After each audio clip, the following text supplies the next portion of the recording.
ธรรมกายเจดีย์พระมหาเจดีย์พระพุทธเจ้าล้านพระองค์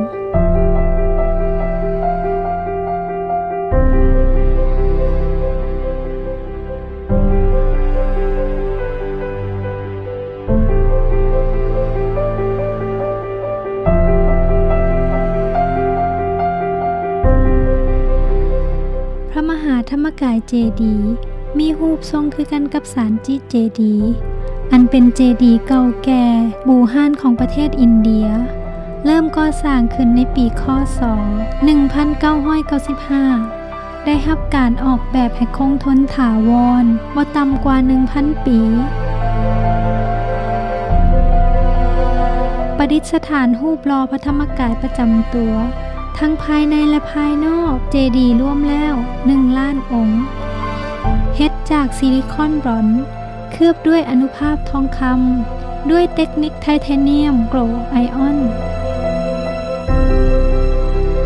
รูปหล่อพระธรรมกายประจำตัวแต่ละองค์สูง18เซนติเมตรอยู่บนใต้ฐานองค์พระทุกองค์ได้สลักชื่อเจ้าภาพผู้บริจาคหรือชื่อของผู้เสียชีวิตไปแล้วซึ่งมีผู้เฮ็ดบุญไปให้ภายในกลางโดมของพระมหาธรรมกายเจดีย์ได้ประดิษฐานองค์พระบรมพุทธเจ้าเป็นพระธรรมกายหล่อด้วยธาตุเงินบริสุทธิ์น้ำหนัก14 ตันพระธรรมกายทุกองค์เป็นพระพุทธรูปแทนองค์พระสัมมาสัมพุทธเจ้าในท่านั่งตัสหูธรรมบริเวณรอบพระธรรมกายเจดีย์มีลานธรรมที่ใช้จัดงานพิธีกรรมเฮ็ดความดี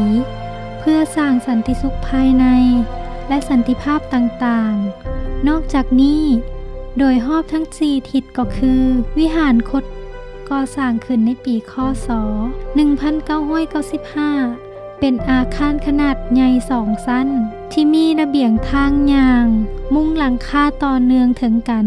อ้อมรอบลานธรรมเป็นศูนย์รวมพระภิกขุสงฆ์ทั่วทั้งสังฆมณฑลและพุทธศาสนิกชนได้ทั้งหมดถึง1 ล้านคนเพื่อนั่งสมาธิร่วมกันในงานพิธีทางพุทธศาสนา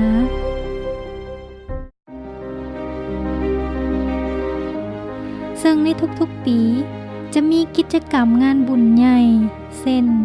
จุดประทีปเป็นแสนดวงในมื้อวันมาฆบูชา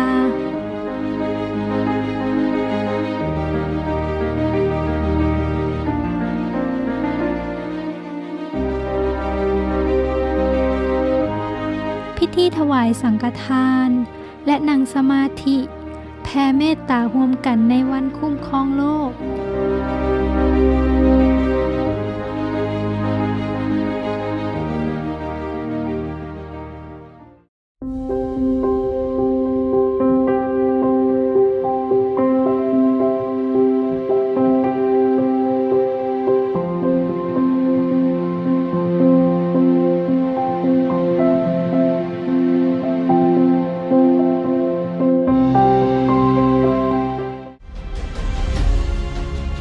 กิจกรรมในวันรวมพลังเด็กดีวีสตาร์ผู้นำฟื้นฟูศีลธรรมโลกเป็นต้น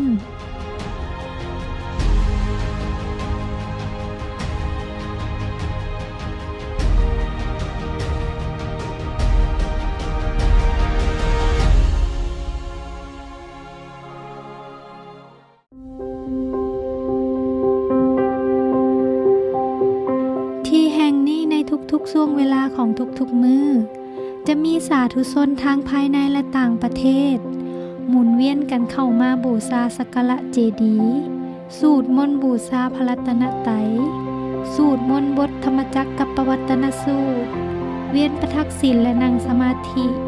เจริญภาวนาอย่างต่อเนื่องหมดมื้อและหมดเว้นเป็นสถานที่รวมพลังอันบริสุทธิ์อย่างมหาศาล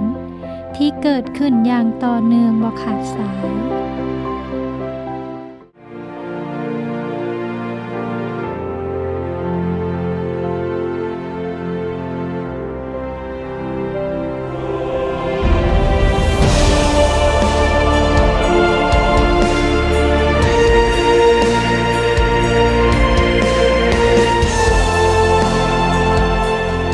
สัญลักษณ์ของสันติภาพโลก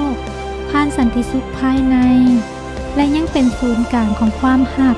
แห่งมวลมนุษยชาติ